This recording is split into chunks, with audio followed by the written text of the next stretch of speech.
주님 십자가 사랑 우리 제촉하시네. 오늘 들고 예루살렘 향해 일어나 너 거침없이 나아가라. 영원한 고린도전서 9장 19절 말씀을 중심으로 참 자유에 대해서 다시 말하면 지금 예수님의 부활을 말하면서 예수님의 부활하심을 진짜로 체험하면 우리가 십자가를 부활을 통하여 바라보게 되고 거기에 매달려 돌아가신 나무에 매달려 돌아가신 그분이 얼마나 위대한 분인가를 깨닫게 되면 참 회개가 일어난다 그랬습니다. 그죠? 자, 그러면 우리가 예수님과 함께 십자가에 옛사람이 못 박혀 죽어야 부활을 할 거 아니에요. 그러니까 내가 부활의 신앙을 가지지 못하는 제일 근본적인 이유가 나의 옛사람, 죄악에 물들어 있는 나의 옛사람이 그리스도와 함께 십자가에 못 박혀 죽지 않으니까, 옛 자아가 그대로 살아있으니까 내가 주인이 되어서 신앙생활을 한다고 하니까 정상적인 신앙생활이 아닌 거죠. 그죠? 자, 그래서 그리스도와 함께 십자가에 못 박혀 내가 죽어버리면 엄청난 자유함을 누리게 됩니다. 그래서 성경은 로마서 6장 6절에 죄의 몸이 멸하여 다시는 우리가 죄의 종노릇 하지 아니하리 함이라. 우리 주님께서 우리와 우리의 죄를 위해 십자가에 피 흘려 돌아가심으로 우리 죄 문제가 다 끝난 거다 말이에요. 우리가 죄에 잡혀서 종노릇 하지 못하도록 하신 것이고 그리스도의 사랑이 우리를 강건하시는 도다. 우리가 생각컨대 한 사람이 모든 사람을 대신하여 죽은 것은 모든 사람이 죽은 것이라. 고린도후서 5장 14절에. 그러니까 아담이 하와와 범죄하여 한 명의 범죄가 모든 인류에게 죄악이 내려오고 그 죄 때문에 죽음이 왔는데 고린도전서 15장에 말하죠. 아담의 범죄로 모든 인류가 죽음이 왔는데 첫 번째 아담이신 예수 그리스도를 통하여 부활하심으로 우리가 다시 모든 사람이 살게 되는 역사가 일어났다. 이거 엄청나게 중요한 거죠. 그러니까 우리 예수님이 혼자서 우리의 모든 죄를 짊어지고 돌아가신 그것이 우리 인간의 모든 죽음 문제를 다 끝낸 거죠. 죄 문제와 죽음의 문제를 끝낸 것이다. 그러니까 요한복음 5장 24절에 어떻죠? 우리는 이제는 심판이 우리에게 더 이상 이르지 않는다는 놀라운 축복이 우리에게 오는 거죠. 히브리서 10장 14절은 더 중요한 말씀을 합니다. 예수 그리스도께서 한 번에 제사를 드림으로 거룩하게 된 자들을 영원히 온전하게 하셨다. 예수님이 한 번의 제사로 거룩하게 된 자들을 영원히 온전하게 하셨다. 근데 이제 알미니안주의자들은 이래요. 협업 구원을 주장해요. 참 웃겨요. 아무리 선택을 받아도 우리가 우리의 자유 의지를 잘못 쓰면 지옥 갈 수도 있다고 말하는 거예요. 그러면 물어보겠습니다. 예수님의 보혈의 피가 그 사람을 위해서 흘린 피가 낭비되는 거 아니에요? 예수님이 아무 지옥 갈 사람을 위해서 피를 흘렸다는 게 말이 돼요? 그리고 구원이 우리 인간의 노력이 내포되어야 협업을 해야만 구원을 얻는다면 하나님은 완전하신 분이 아니네요. 한두 가지의 문제가 아니에요. 그들이 지금 무엇 때문에 생각하냐면 인간이 자유의 의지로 노력을 하면 될 수 있는 상태라고 생각하는 거예요. 그게 아주 잘못돼요. 우리 지금 켈빈주의가 말하는 예정설은 우리 인간이 온전한 상태에서 죄짓기 전에 온전한 상태에서 어떤 사람은 하나님이 예정했고 어떤 사람은 하나님이 지옥 갈 사람을 만들었다. 이러면 하나님 책임이죠. 하나님이 그러면 숙명론과 아무런 차이가 없는 거죠. 그런데 잘못 알은 거예요. 에덴 동산이 아담과 하와가 범죄함으로 온 인류에게 죽음이 이미 와버린 거예요. 하나님을 떠나고 원죄는 우리 인간의 노력으로는 절대 해결이 안 되는 분야예요. 그럼 보세요. 에스겔 골짜기 에스겔 37장의 해골대에게 가가지고 인자야 이 해골들이 살겠느냐 할 때에 그 해골대만 있는데 어떻게 해골대가 자기 스스로 일어날 수 있는 능력이 돼요. 에베소서 2장 1절에 허물과 죄로 죽었던 너희를 완전히 완료가 된 거예요. 우리는 이미 죽은 거예요. 죽사망이 된 거예요. 그래서 예정설은 죄로 인하여 이미 완전히 하나님과 단절되어 죽었던 인간에게 하나님이 생기를 불어넣는 사람을 선택하는 것이 예정이에요. 그럼 나머지 선택이 안 된 사람은 유기라고 그래요. 시체를 유기한다 그러죠. 버려버린다고. 그대로 방치되어 놔주는 거예요. 그러면 그게 하나님의 어디 잘못입니까? 인간이 범죄해가지고 이미 죽어 있는데 살아있는 자를 하나님이 지옥 가게 만들었다면 하나님 책임이에요. 그러니까 예정설 자체를 이해를 잘 못하고 있는 거예요. 그래서 구원에 관한 거는 우리가 결정할 수 있는 권한이 전혀 없어요. 그러니까 이제 알미니안주의나 이 성공회 같은 데서 뭐가 나옵니까? 이제 지옥도 아니고 천국도 아니고 중간에 딱 천주교는 연옥을 주장하고 그 다음에 이제 음부가 있고 낙원이 있다고 말하는 이런 학설을 주장하게 되는 거예요. 아니에요. 전혀 잘못 이해하고 성경은 그것을 주장하지 않습니다. 자, 그러면 다시 원래대로 돌아올게요. 로마서 8장 35절에서 39절에 보면 히브리서 아까 10장 14절에서 말한 예수 그리스도께서 한 번의 제사로 거룩하게 된 자들을 영원히 온전케 하셨다는 이 한 번 구원은 영원한 구원이라는 이 말씀의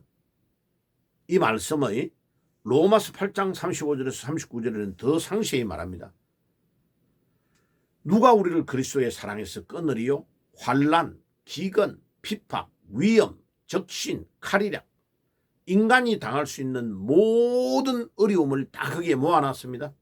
그런데 그런 다른 어떤 것도 하나님이 우리를 그리스도의 사랑에서 하나님이 우리를 사랑하는 그 사랑에서 우리를 뺏을 자가 없다고. 죽음도 우리를 빼앗아갈 수 없고 사탄도 우리를 빼앗아갈 수 없고 그러니까 끝까지 하나님이 예정하고 선택된 자들을 천국으로 인도한다. 그러면 이제 알미니안주의들이 뭐를 주장합니까? 그러면 구원받았으니까 내 마음대로 내 멋대로 살아도 되겠네요? 아니 하나님이 바보십니까? 하나님은 우리가 선택된 하나님의 백성들이 하나님의 자녀로서 마땅히 행해야 될 것을 안 하면 혼내시죠.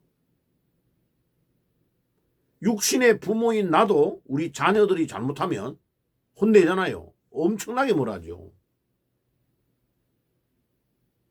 혼내는 거죠. 자, 그러니까 하나님에게 혼을 나가지고 야단 맞고 천국 가는 겁니까? 안 맞고 가는 게 좋아요. 그러니까 우리 인간의 어떤 사고와 우리 인간의 IQ 200도 안 되는 머리를 가지고 전능하신 무한대의 하나님의 창조와 예정을 판단하면 안 돼요. 그는 정말로 어리석은 판단이에요. 이게 알미니안주의에서 주장하는 이 주장은요, 정확하게 말하면 이단의 주장입니다. 성경적이지 않습니다. 절대로 맞지 않습니다. 그래서 오랜 회의 174번을 회의와 회의를 거듭하고 해가지고 이제 중세시대 때 그것이 이단이라고 딱 정죄하고 결정을 내린 거예요. 왜 그러냐? 성경에 전혀 안 맞다는 논리예요. 그러나 한두 번의 어떤 한 명이 판단한 게 아닙니다. 유럽의 중요한 지도자들이 다 모여서 이 알미니안주의가 5개를 주장하는 이 주장이 틀렸다고 주장한 것을 결론을 내린, 그 앞에 상당히 오래 전부터 이단의 시비가 있었어요. 그와 유사한 논리들이. 그런데 절대로 구원은 우리 인간의 영역이 아니에요. 하나님의 영역입니다. 자, 그러면 다시 돌아왔어요. 우리 예수님과 함께 우리가 십자가에 못 박혀 죽었는데 우리 옛사람이 완전 죽었단 말이에요. 그리고 부활하신 주님으로 인하여 다시 우리가 살아나면 전혀 새로운 질의 사람이 나오는 거예요. 그래서 그게 가장 잘 표현하고 있는 거. 그러면 고린도전서 9장 19절에 바울이 말하는 자유가 깨달아지는 거예요. 비록 내가 모든 사람에게 자유하였으나 스스로 종이 된 것은 더 많은 사람을 얻고자 함이라. 근데 이제 목사님들이 지금 잘못해가지고 설명을 잘못하고 있는 게 뭐냐면, 바울이 말하는 종이라는 단어가, 내가 예수 그리스도의 종된 거, 종을 자랑하잖아요. 근데 바울이 말하는 종을 주석이나 이런 데 보면 로마 시대 때의 자유가 없는 종이라고 말합니다. 그래서 킹 제임스 버전도 servant라는 단어로 번역해요. 또 어떤 성경은 slave라는 단어로 노예로 번역해요. 아니에요. 그건 번역을 잘못한 거예요. 바울이 말하는 종이라는 이 둘로스라는 단어는 헬라어의 데오라는 동사에서 파생된 명사예요. 데오는 to bind, 묶다, 짜매다 이런 뜻이에요. 자, 그 말의 뜻이 뭐냐면, 부활하신 주님에게 내가 딱 잡혀서 묶이면 다른 모든 것에는 자유함을 누리게 된다는 말이에요. 자, 부활하신 주님이 만유의 주시고 만왕의 왕이시고 나의 주인 되시는 주님이 나를 딱 잡았잖아. 그죠? 봐요? 그럼 봐요. 물질의 자유할 수 있죠. 명예의 자유함을 얻을 수 있죠. 건강의 자유함을 얻을 수 있죠. 모든 죽음이 나를 엄몰해 오는 것도 이길 수 있죠. 왜?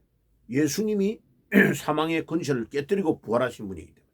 그래서 로마서 8장 35절에서 39절에 환난, 기근, 핍박, 위험, 적신, 칼, 전쟁 어떤 것에도 우리를 빼앗을 자가 없다.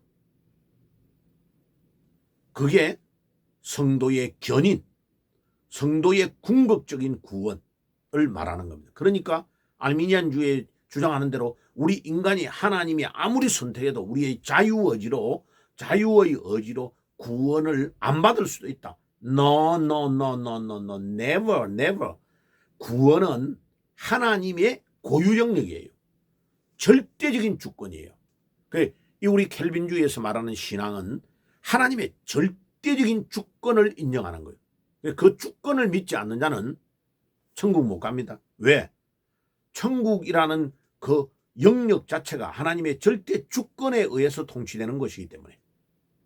그러면 주권을 인정 안 하는 자가 천국을 넣어놔도 살 수 있냐? 못 살아요. 예를 들면 교회를 오래 다니다가 어려운 일이 있어서 자살해 죽어버렸죠. 그 사람 천국 못 갑니다. 왜? 그런 극한 상황이 나에게 올 때에도 여전히 하나님이 나를 지키시고 이 우주 만물을 통치하고 계시는 주권자라는 것을 인정할 때에 자살이 절대 나올 수가 없는, 자살할 수가 없는 거예요. 우리 진짜 기독교인은 더 어려울수록 주님께 모든 것들을 맡겨버리는 거예요. 내가 하려고 안 하고. 그게 진짜 믿음이요, 진짜 신앙인 것입니다. 그래서 지금 유튜브나 이런 데서 알미니안주의를 주장하는 자들이요, 자꾸 자기의 머리로 이단의 사슬을 풀어내는 경우가 굉장히 많아요. 여러분들 거기에 현혹되면 안 돼요. 제가 조금 있다가 우리 기독교 신앙의 5가지의 구원에 대한 교리를 정리해가지고 한번 유튜브로 올려드리겠습니다. 자, 그러면 정리해 볼게요. 우리가 예수 그리스도의 십자가에 못 박힐 때 내가 옛사람이 나도 못 박혀서 죽어야 돼요. 자, 그러면 다시 살아날 때에 전혀 질이 다른 인격자로 나와야 돼요. 그게 가장 극치절이 갈라디아 2장 20절이에요. 그 갈라디아 2장 20절을 사도 바울 종교의 극치절이라고 하는 겁니다. 왜요? 바울이 가장 깊이 그리스도를 깨달았던 것을 말합니다. 자, 보여요?